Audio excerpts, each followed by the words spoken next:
Afternoon, it's the 21st of May 2021.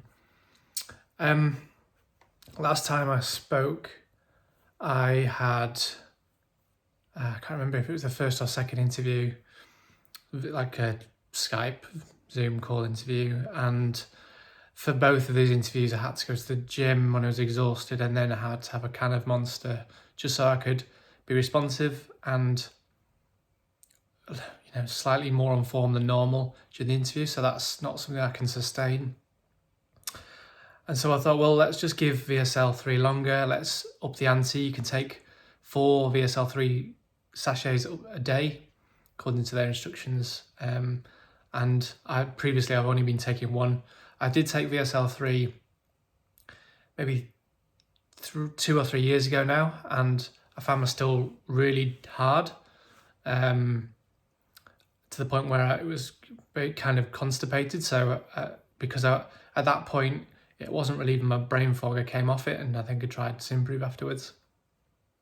But this time around with VSL3, my stool just isn't really improving enough. And, combining that with a low FODMAP, which I'm trying, my diet is excellent. I've taken out all the main issues, the oligosaccharides, the galactans, the fructans, etc. It's now been 3 weeks since I had that Sunday roast, which is full of wheat and gluten. So I've upped the ante for the last week. I've probably had 2 or 3 VSL3s, and I haven't seen the improvement. I think what I have noticed is, in hindsight, eating any gluten or wheat does affect me for at least 7 days. I would say actually 2 weeks. The excess sweating was something I was getting even after a week. The brain fog is a different type of brain fog. So, it's hard to say, but I think really I just need to avoid wheat and gluten, full stop. And I've been fairly good at that. Well, I have been very good at that. I haven't had any more wheat or gluten in the last 3 weeks. I've really minimised sugar. I've done everything well. And so I'm still at a point where I'm still not feeling better. So I had a lie-in. I have lied in every morning. When I say lie-in, I get woken up by my girlfriend at about 7, because that's when she goes to work. And then, so I sleep in maybe till 8:30, and I wake up, and I think, well, by sleeping until 8:30, I'm thinking, well, if I go to bed at midnight, that's a good 8 hours sleep. But I just feel quite foggy every morning. And so I haven't really felt very good this week. So I think next week the reason why I don't wake up first time round at 7 is because I feel exhausted and I can't move. So my brain is telling me, you need to sleep, you need more sleep. And so to fight against that is really difficult.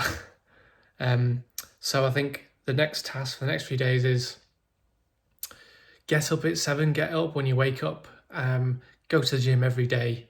For the last few days, I haven't always been to the gym because I've just been exhausted. I don't want to go, but it's a necessary evil. I have to drag myself onto a treadmill and drag myself. It's just a little bit of torture, which I'd rather not do. So I just wanted to see if an increase in VSL3 had any impact on its own, which it doesn't seem to have particularly. Because I have noticed the reason for all this is that when my digestion has been good, my stool has been kind of 1 to 3 on the Bristol stool chart. I have felt a lot better. When I went through the bowel prep and I ate very bland food for a couple of days, I felt absolutely brilliant on the day of the colonoscopy. So I think it very much is digestion related. I think one of the reasons why VSL3 was producing very strong hard stools the first time round, maybe 2 or 3 years ago, was because prior to that I'd had antibiotics to clean my system for SIBO, and so maybe my system was clear so that the VSL3 could do its work. This time around I haven't had any antibiotics to clean out what could be SIBO for oh, my hand's getting tired holding this phone. Maybe do that. This time around I haven't had any antibiotics, so even taking 4 times as much VSL3 isn't improving my stool as much as it did 2 or 3 years ago, because I guess your microbiome is constantly changing, and maybe this is something I need to do, is is clear out my system again. Anyway, I'm slightly rambling. I did have a follow-up consultation with the gastroenterologist, and he said that he's never been able to what was I saying? He's never been able to not complete either a colonoscopy or an endoscopy with anyone my age before. He just said he couldn't see what he was doing. My system was just highly stressed. So even though I was actually really chilled out before the surgery, I wasn't worried about it at all. And he'd given me full sedation, which they don't often do.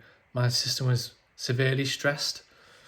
So he wants to do some more tests. He's going to refer me back into the NHS, and so I'm still waiting for that follow-up letter that will be sent to my GP, so my GP can refer me into where he works, the hospital locally. So, I mean, it's literally, I'm waiting every day for the post to come, because as soon as I get it, I'm going to chase up a GP referral. And he did say, you know, he'll be able to see me as soon as he gets the referral back into the hospital. But I mean, God knows how long that's going to take. It's just really frustrating, because I'm really evaluating my life. You know, I can't necessarily do the career that I wanted to do. I'm really assessing whether I need to take a junior position and whether I can do that at all. So I'm just playing a bit of a waiting game with this VSL3 and taking a higher dose to see if that makes any difference. But I mean, there's definitely days this week where I just would absolutely struggle at work, and then, you know, work is going to add a layer of stress to my system, which isn't really going to help at all. So I'm just kind of getting to this kind of critical mass point where I just need to figure out what I'm doing. It's just super frustrating, because I am trying absolutely everything. I have manipulated my diet to the nth degree. You know, my girlfriend is a dietitian, and she's like, you're trying everything, you're doing everything. You're doing the VSL3, you're trying different probiotics. You've totally taken out stress. So yeah, I'm gonna stop talking. But it's just super frustrating, because I am doing absolutely everything to the letter, and I am still not seeing much of an improvement. I am just about hanging on, but life isn't about hanging on. So I need things to improve. The only thing that I can do is just make sure I wake up every morning. I don't sleep in at all. I go to the gym. I eat really well on the low FODMAP diet. Need to move back to this hand now. That's tired. I don't eat any wheat or gluten. I minimise alcohol. I'm not really having much of an alcohol at all. Maybe a glass of wine once a week. I am struggling with money a little bit now, because I've been out of work for a month, and I'm still waiting for universal credit payments to come in, because I was owed a little bit of money from holiday pay from my last job. That came in, which cancelled out any payments from universal credit. So that's now a problem. I was ringing around banks, and they basically said now the payment holidays have stopped around COVID, then we can't really do that much for you. That don't impact my credit score longer term.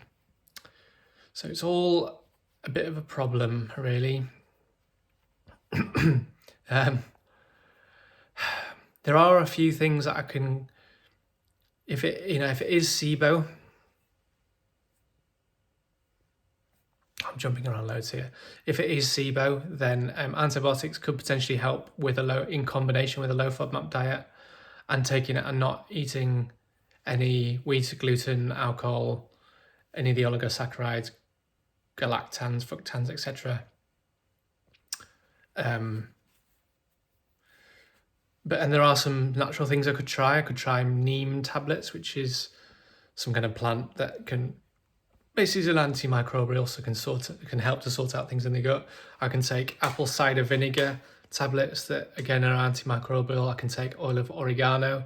So I could do all these things, but the problem with that is, as and when I get referred back to the gastroenterologist who wants to do a SIBO test, there might not be anything to find if I've then cleared out my system, so the whole thing is a waste of time. So I've kind of got to live with the symptoms until I can be referred, and you know, if that's going to take up to 3 months, and there's nothing for me to really test between that now and then. That's just super frustrating. Something that I haven't said yet is the gastroenterologist did find a cup and spill stomach. So when he was doing the endoscopy, he got a certain way down the system, but he couldn't go past the duodenum. I've forgotten what that means, but couldn't go past that point, which he usually would do. But basically, cup and spill stomach is, it's a bit like an hourglass, or an hourglass, like a one of those timers that you flick upside down with sand in. Basically, stuff can get stuck in the top end, and which can ferment in the stomach and cause problems with acid reflux and things like that, which I actually don't get. But that if food is getting stuck in my system, then that can be fermenting. And so anatomically, my system might just be shaped in a certain way, which means that food is getting stuck and fermenting, which would make a lot of sense. And so that may mean in the future, I just need a course of antibiotics semi-regularly to clear out my system so that stuff isn't getting stuck. But this is all dependent on lots of tests with the gastroenterologist. He wants to do a CT scan. He wants to do lots of things where I eat some kind of food that can be shown up in certain scans, so you can see how fast or how slow my food is going through the system. But this is all yet to happen. So yes, that's really good that there's some tests that could potentially help. But we're talking 3-6 months ahead really for that all to be done. So there is a bit of light at the end of the tunnel, but I just need this stuff to happen faster, because I can't function and can't hold down a job and do all the things I need to do. In the meantime. I'm just shattered. Anyway, I've just ranted and rambled for about 12 minutes, so I'm going to stop. I'll speak soon. Bye.